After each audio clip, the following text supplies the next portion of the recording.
What I'm doing here is going through all the main bearings and just making sure that we have actually standard bearings in the standard box. I've had that happen to me the odd time where I had these bearings that were mispackaged, and so I wound up with some 10 undersized ones in standard boxes. So I'd rather find out that now before I get these in the engine and it plastic gauges out wrong.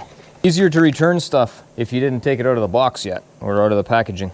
And I should have one thrust bearing yet in here. That comes as a set. Upper standard, can't read this one. Upper and lower standard, okay, perfect. So we have one set of bearings has an oil groove and a lube hole in there, and the other shell is just straight bearing. So the side with the lube hole is going to go to the side with the lube hole. You can also tell because of the notches, but you always want to be double checking all that kind of stuff. So those bearings, if they fit properly, you should be able to just click them in that notch and just snap them in kind of thing. They just kind of friction into place. And then we want to make sure that our oil hole lines up and don't be touching that surface if you don't have to, because your fingers have oils on them and they can eat into those bearings. I have seen that before.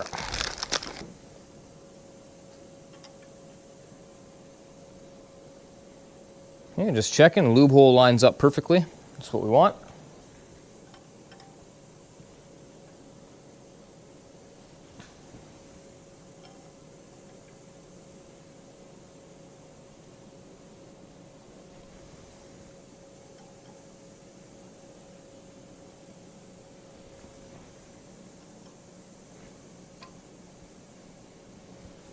Okay, and the last one is our thrust bearing. Goes in the number 7 journal. Ooh.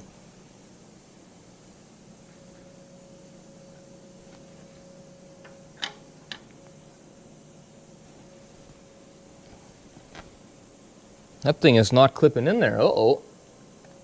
This thing is like jamming up before I can even get it on there. Does it standard? I just kind of cleaned up the old one there, and we'll see if that fits. Yeah, that fits beautiful.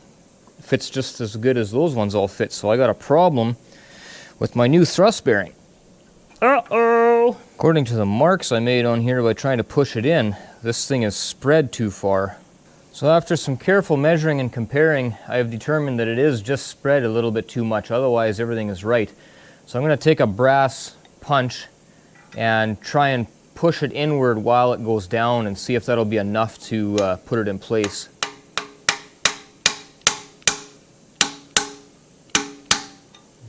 Yeah, it actually goes pretty easy. Okay. Well, that's good.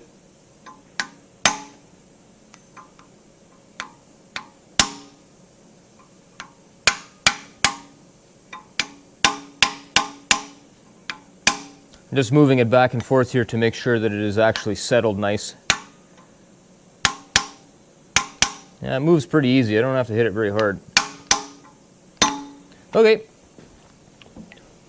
Once the second bearing shell gets over top of here and the main is on there to clamp it down, it'll force that thing down into the saddle round like it needs to be anyway, so we should be all right.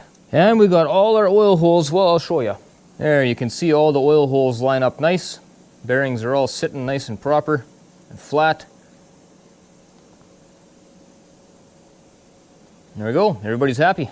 Okay, now that I've got the dirt kind of washed off of this thing, I'm going to take some really fine grit emery cloth and I'm going to go through and just polish up all these journals. They look really, really good, but I just want to give them a quick polish and just take off any burrs or anything like that that might be in there that I didn't really notice.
That was a lot of work, but the result is we got nice, clean, polished journals now. So when you hit that, you use a really fine emery cloth, and just like the Scotch-Brite on the engine deck, you're not going in there and trying to sand down the journal to a smaller size. You just want to clean it up a little bit. Once you're done going around nicely cleaning it up with the emery cloth, I flip that emery cloth over and use the back side, and that just kind of polishes it up a little bit. So that's about the best job you can do in a non-professional environment. You know, obviously if you send it to the machine shop, they'll use like a leather belt or whatever to go around there in the lathe, and they'll spin this in the lathe, and then they just run that belt, and they make it really nice and shiny, but this will be good enough. And if we look in there, you can see all the debris that's left over from sanding. So obviously now we've got to clean this block all up again. When it was sitting here, like all this stuff, you wind up getting dust and dirt just covering everything, and I don't like sanding that stuff all into the crank. So you wash it up first, and then I sand it and clean it up, and then wash it up again. So at this point, I'm going to grab my pail of brake clean again, I'm going to rewash this, and then I can drop it in the block and do my plastic gauge to make sure that all my journals are still all the right size.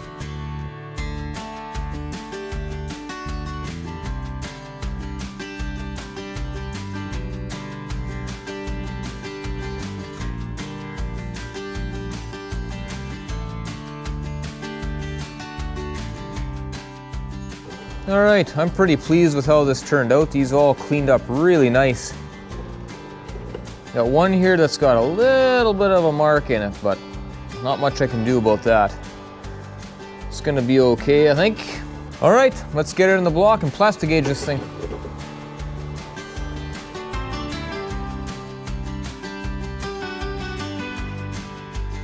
So now that I've got that crank sitting back in the block, boy does it look nice, all nice shiny stuff. Woo boy, getting excited.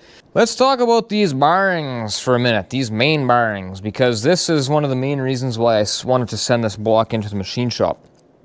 If you can read bearing wear, and I am not an expert on reading bearing wear, but if you can read bearing wear, they can tell you a lot of a story about how your engine is behaving. And so a couple things I want to point out here. For one, you can see a lot of really heavy scratching, like here, right? All of these bearings have these scratch marks, and that's from foreign materials running through there and scratching stuff up. This one's really bad here. These are really, really deep. Something really sharp and aggressive went through that and tore it up pretty good.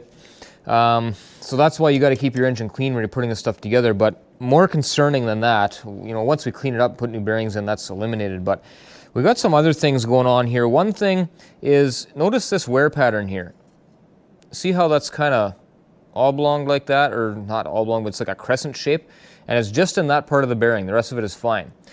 That can be caused from a bent crankshaft.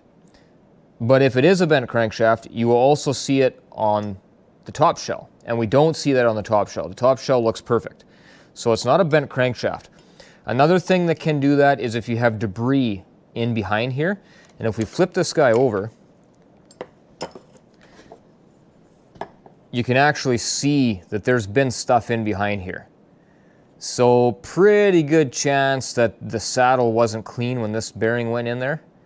It may be something else yet, but it looks like this bearing probably had something in behind here that was essentially lifting that side of the bearing and putting a bit more pressure there. I mean, we're dealing with thousandths of an inch here, right? So it doesn't take much. But there's a more concerning thing, and that is if the saddle has shifted. But again, if the saddle had shifted, you should see some wear on the top, and we don't. The other thing is if the block is distorted. If the main saddle down here is warped or twisted in any way, that can show up with this kind of a mark. And we don't want to be putting the engine back together like that if we don't have to. Now, if we run down here, we got the same thing. It's a little bit different, but it's kind of the same idea. We got that sort of crescent-shaped pattern there.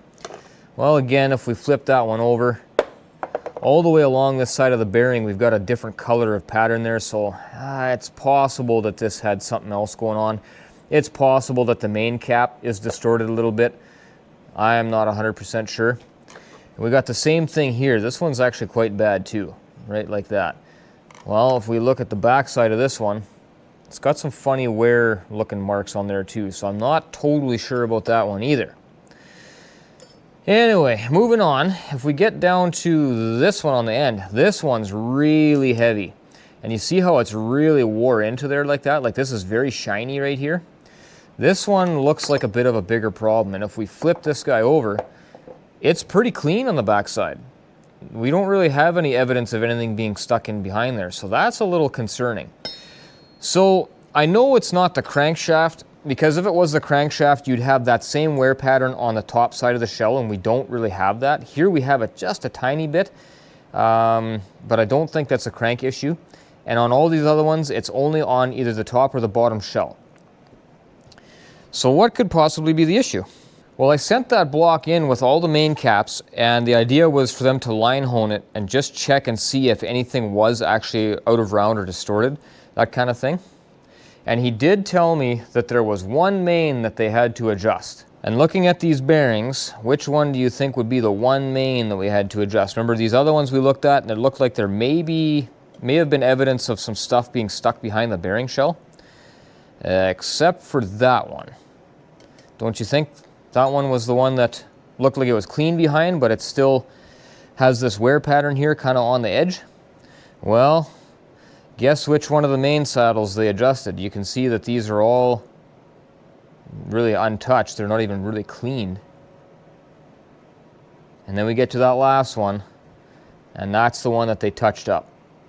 So pretty good chance that this one was actually an issue, and they fixed that for me. The rest of this, I mean, the crank measured good, seems good. The main saddles, they figured that they were all good. So I don't have any evidence of any other actual issues here then.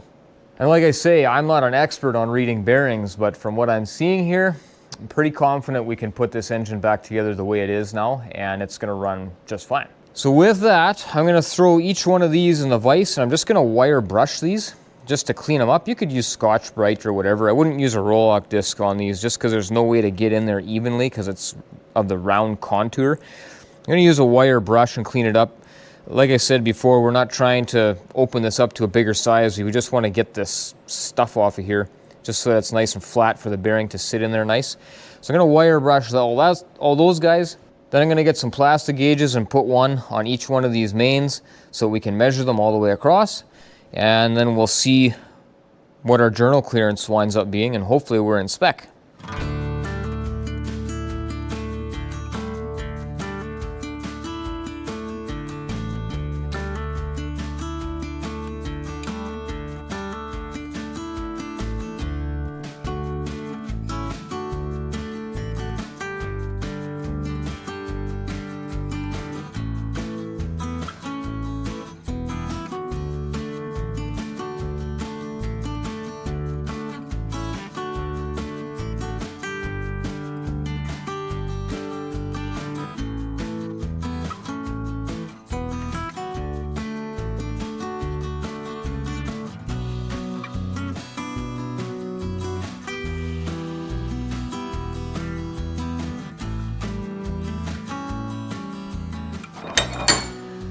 So this one, I got some stuff here that's just really not wanting to clean up.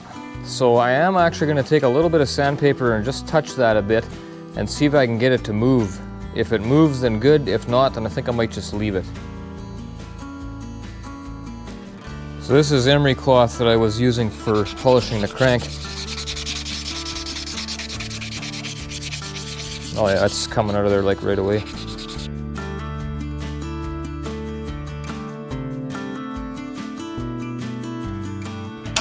Yeah, so most of that came out of there pretty easy, so I should just grab some of this along here yet.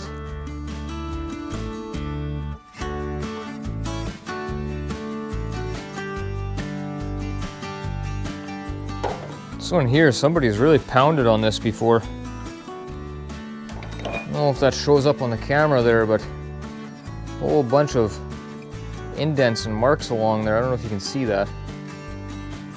I don't like that.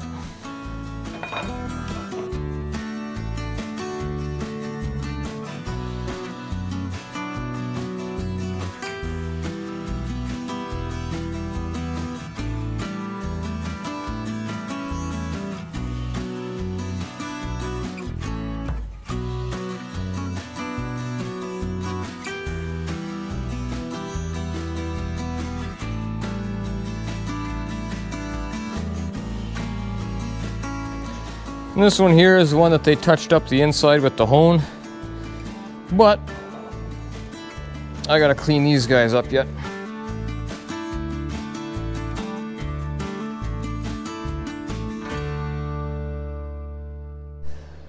Oh, I always get these ones. So you remember how I was concerned about the wear being on only one side on so many of these journals? So that number 7 was the, or on these bearings, sorry. That number 7 was the only one that they had measured out having an issue with. And I didn't measure this before I sent it off. I just sent it to the machine shop and let them do their magic because they really are the pros at this kind of stuff. Anyway, when I'm putting these bearings in, if you look here, you can, if I get my camera in the right spot, we have a little bit of a shoulder here and a little bit of a shoulder on this side. And then if we go to the other side of the bearing, it's about the same. Now, if we look at this one, let's make sure this is sitting in there all the way. So that bearing is centered in the cap. And if we go to this side, I don't know how much you can tell that or not, but that bearing is shifted to that side. So if you look along this edge, I've got a shoulder right there. And then by the time we get to here, there's no shoulder left. So that shell is sitting in there crooked. And wouldn't you know it, this is the shell that came out of that cap. Notice how one side is wore more than the other. And then we take a look at this one, and we got the same thing. That bearing is sitting biased to that side. And if I try and push it over, it just springs back. So that's where it wants to sit. And wouldn't you know it, same problem there. We look at this one. We got our shoulders there, right? And here, no shoulder, shoulder. Look at our bearing. We've got that same wear mark. And then we get to this one. This one is pretty close, almost perfect. It's pretty centered there. Look at our bearing. And we have wear there and here, but it's uniform. It's the way it's supposed to look. Then we take a look at this one. Right there, we got shoulders, it's centered. Go to this side, we're biased to that side again. Look at our bearing, we got the same wear pattern here. And then of course this one they touched up, and so when we look at this one, it's centered there, and this one, it's the same. So this cap should be okay. So according to that, I got some kind of a problem going on here with these saddles that the machine shop missed. And I didn't measure these before they left, so I am not noticing this until right now either. So that means I now need to pull the crank back out. Then I need to bolt these main caps back in there and give them some crush. And then I'll have to go in there with a dial bore gauge and measure those from side to side in the journal and see if we have a variance in tolerance there. Sucky! This is going to be a whole bunch of extra work now. Great!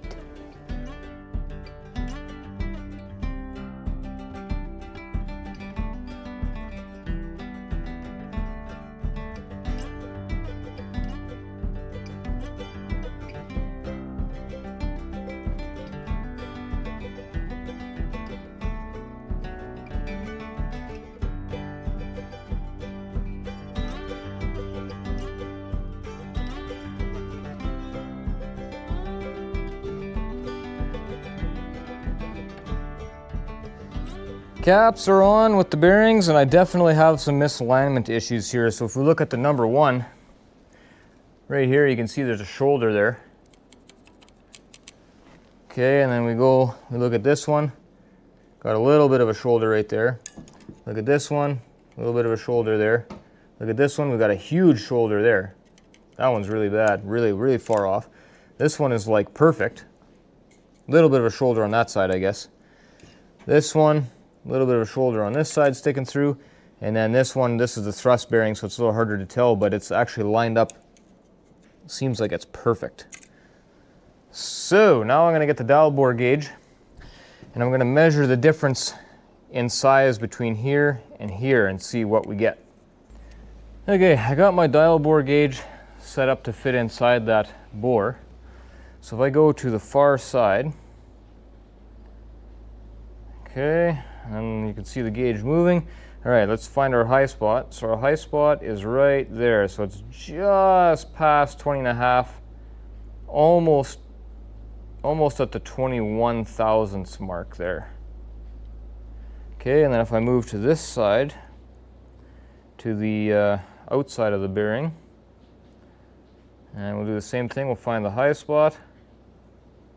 So we're the same. We're just about to the 21 thousandths mark. So that bearing measures like it's the same on both sides, but we do have a shoulder here. We do have overlap. All right, my dial bore gauge is not long enough to get any further than the second saddle. Just because of where this sits, it's too close to the top of the saddle, so once I get inside, I don't have the room to move it. But I don't like the wear that I have on these bearings. To me, that's very suspect of something being out of line. I don't like the shoulders that I'm finding on so many of these saddles when it puts together.